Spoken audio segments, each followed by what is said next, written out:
Welcome students. Let's get into the revision of chapter 2, types of software. What is a software? So software is nothing but a set of different program to solve to do a specific type of work. Now, to do a specific type of work, we need a set of programs. Now, if we look at the definitions, the definition says software is a collection of programs that are stored and run on the computer hardware and help user to work on computer. If you want to work on computer, you need a software. So this is the definition already given to you. Now the softwares are divided into various parts. So they are divided into two different parts mainly. One is system software, another is application software. Under the system software, there are three different parts. One is operating system, another is utility software, another is language processor. Whereas in the application software, there are two divisions. One is general purpose application software, another is specific purpose application softwares. Now, one more thing we have to say, what is a program? Now the software is a collection of program, but what is a program?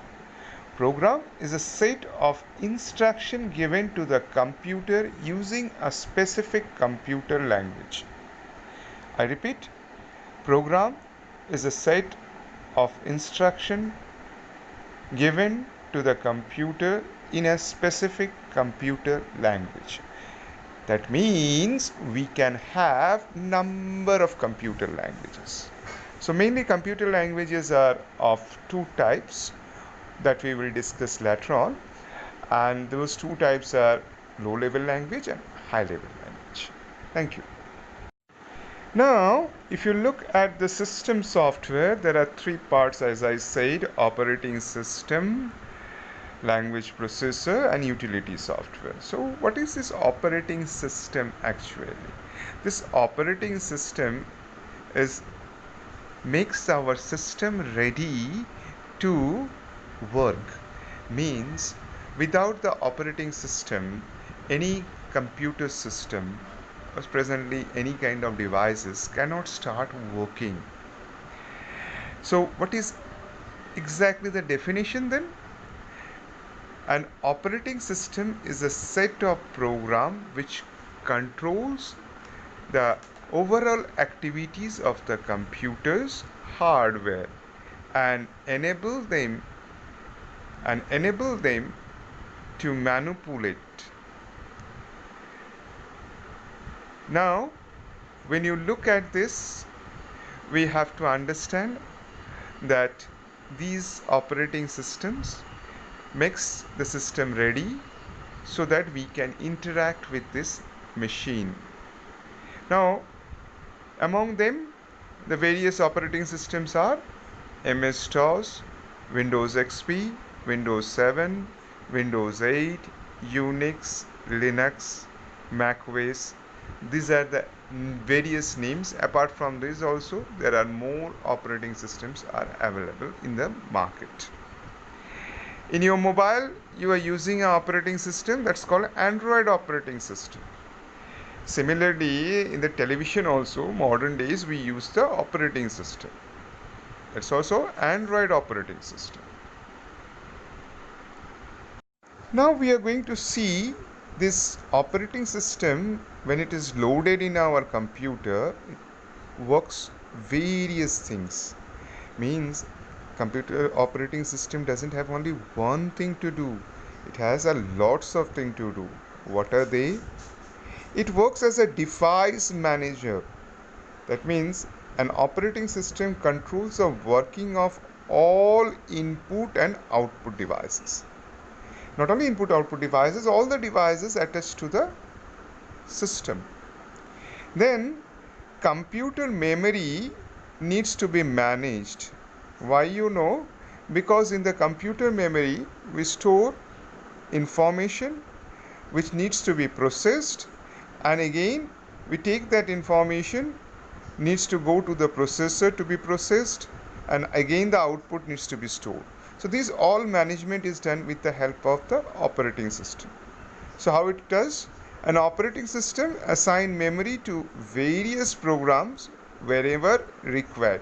It also frees the memory when it is not in use. Then it runs the software. Like when you work, double click on an icon in the Windows, it started working.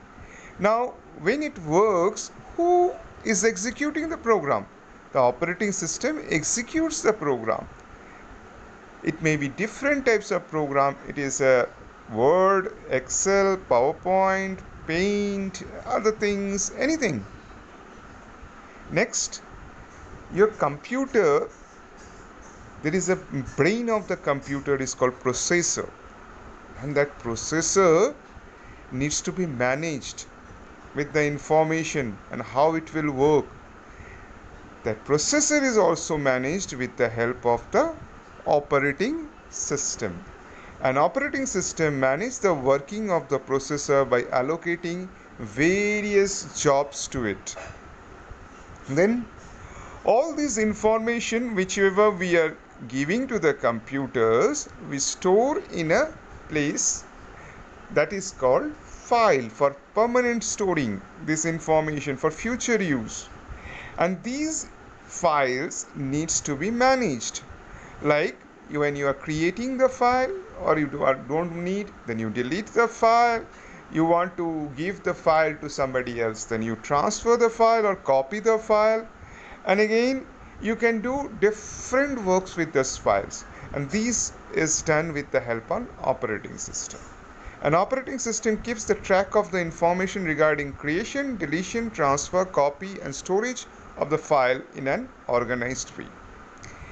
Whenever we are working on the computer, we have to understand that each system needs a security.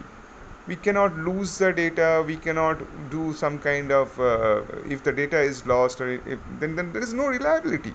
So computer is a very much reliable machines, you have learned in the last session. So computer needs a protection of data, so that is provided by the operating system. How it provides? It provides security by means of password to prevent misuse of computers. Now we will see that the operating systems, there are different types of operating systems are there. One is called single user operating system, multi-user operating system, and multitasking operating system.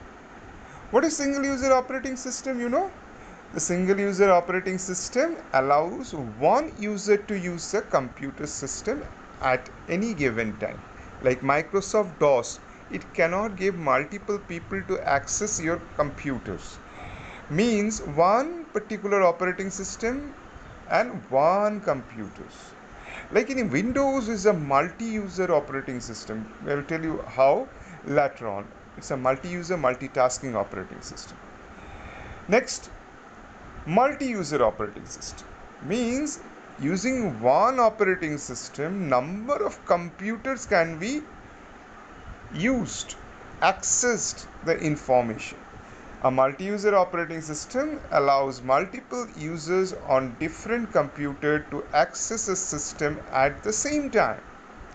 These computers are connected to the main computer. Remember, there is a networking system is there where the main computer is called server, and then our small computers are connected with that server, and they all work on a same computers but in a different small nodes. Nodes means small computer which is connected to the main server, and these operating system help us to manipulate these different nodes. The multi-user operating system can handle various needs and requests of all the users simultaneously. Suppose you want to send a message to somebody using the network system, you can send. You want to send a letter, you can send, like SMS, text and all, they are being used. These multi-user operating system. Then multitasking operating system. Multitasking means at the same time number of applications can be worked through the operating system. This is another type of operating system. Multitasking operating system allows user to run more than one application program at the same time, and this is called multitasking. What how it happens, like one processor, but you have to do lots of different things. Like in your PC, you listen to the music, at the same time you are typing the letter, and you are keeping another game on the desk.